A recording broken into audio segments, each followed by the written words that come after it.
Futures and options on futures trading involve substantial risk and is not a suitable investment for all types of investors. Past results are not necessarily indicative of future results. When I use the word I in this video, it refers to what I teach in my charting course or what I author in my twice daily oral and written updates. Prices shown on charts and quote boards are in real time and take into account all known activity up to this point in time. And if you'd like to read more of this disclaimer, simply hit the pause key on your video player.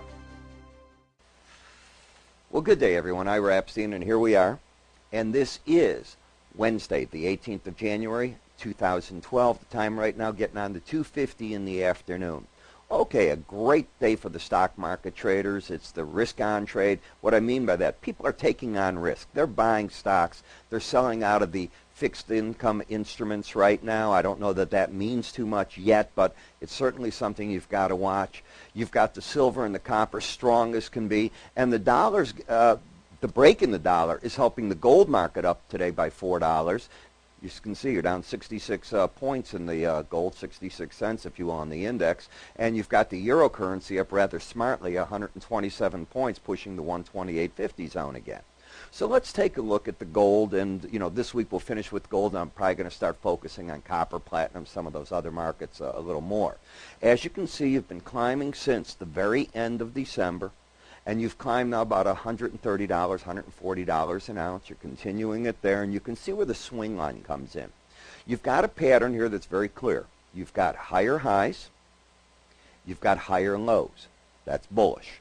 The market is trading over what I call the master filter, the 18-day average of closes. Now, if you're using a weekly chart, I still consider this the master filter, but it would be an 18-week moving average or an 18-month moving average. I like that number in the futures markets a lot, and I find that it's got some merit to it, at least the way that I do the charting. The 100-day moving average of closes up here, but the immediate resistance has been the 45-day average in blue, as you can see. Now, a real bull market doesn't have moving averages above it. They typically have the averages under it. That means this is areas where, if you will, distribution took place as the market fell down and these averages got stuck up here. So they offer some level of resistance along with the Bollinger Band. Now, the good part for gold is that the market keeps hitting the Bollinger Band, pulling away from it, and then going up and hitting it again. As long as that pattern continues, that's very bullish. And the slow stochastic study has switched gears from being overbought to embedding. In other words, now it's locking itself in, which is even more bullish for the market. But a good timing tool is if you see the red line get under 80, it probably means a correction at least to wherever the 18-day average is at that point is going to take place. At least it's going to try to get down there. Does that rule always work?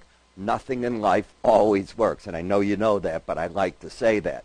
But it's one of the indicators that I use in terms of timing. Silver market, same type of pattern. Now, will the market get up here to the 30.86 level? I had 30.50s pegged just recently, and the market's really paid off in that. The market seems to be moving higher. And the market that's got me really wondering what's going on is copper. 1, 2, 3, 4 days in a row over the Bollinger top. Typically, the most you see is 5. You saw in the stock indices, I think it was a break at the last quarter of the year when the market finally rolled over at the end of the summer into that time frame, where the market went 7 days under a Bollinger Band top. That was the first time I ever saw 7 on any commodity. So 5 is typically the number. You're 4 days over, so tomorrow could be a day where some correction sets in to get back under that number. It could be a mixture. The Bollinger Band goes higher and prices actually drop down a little bit. And look at this platinum market. This is what you call bullish. See, often I look for a market to hit the Bollinger Band, get over it, then pull back under it, hit it, and ride against it if it's really bullish. That's what this market is doing as well. And while we talk about that, I want to talk about our 2012 market outlook, because it is free for you. You just give us a call, 1-866-973-2077, and we write a one-page report. The firm does this. It's not me. It's our technicians here to cover all these different markets, and you get an idea as to what they're looking for over the next 6 months, and then we'll update it typically at the end of June. If you'd like your free copy, 1-866-973-2077. Just give us the call. Here's a market that's a story for today, and it's the euro currency. Why? You've got the Greek banks meeting with the Greek government. They're trying to figure out what is the right coupon. Now, it's not just the Greeks involved in this. You got Germany involved in this behind the scenes. You're going to need approval from the ECB, the IMF. There's another tranche of money coming up. And if they don't get something done real soon, by the time this whole vote has to go through, they may be too late.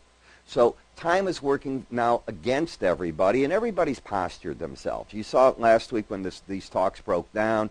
The bankers walked out. You know, that's how you get your point across. So the key is the coupon rate going to be near 5% or just slightly under 4%?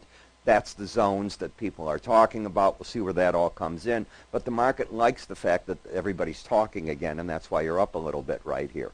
In looking now at the crude oil, look at how the crude is hanging at this 18-day average. There's nothing in this chart yet that is bullish. I see the chart is still having lower highs. I think you'd agree with that. Lower lows. And it's just sitting at that 18-day average. It's about as neutral as I can make out a chart to be. I think you just watch the events. The fact that Iran has been put back a little bit by the fact that Europe is now saying, oh, they need until June or whatever to get their act in order and make sure all their supplies.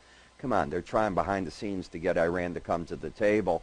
And Iran, of course, is using the news events, and they're saying, oh, they haven't received notice. Or then they'll say, no, they're making arrangements for a date. It's all plays that we hear. We don't really know what's going on. And what you read in the paper about these type of high-up negotiations, I don't believe a word about it. I think that we're the last people that are going to know what's going on. We'll find out about it after the fact. In any case, I'm Ira Epstein. I will talk to you tomorrow at about the same time. You have yourself a good day.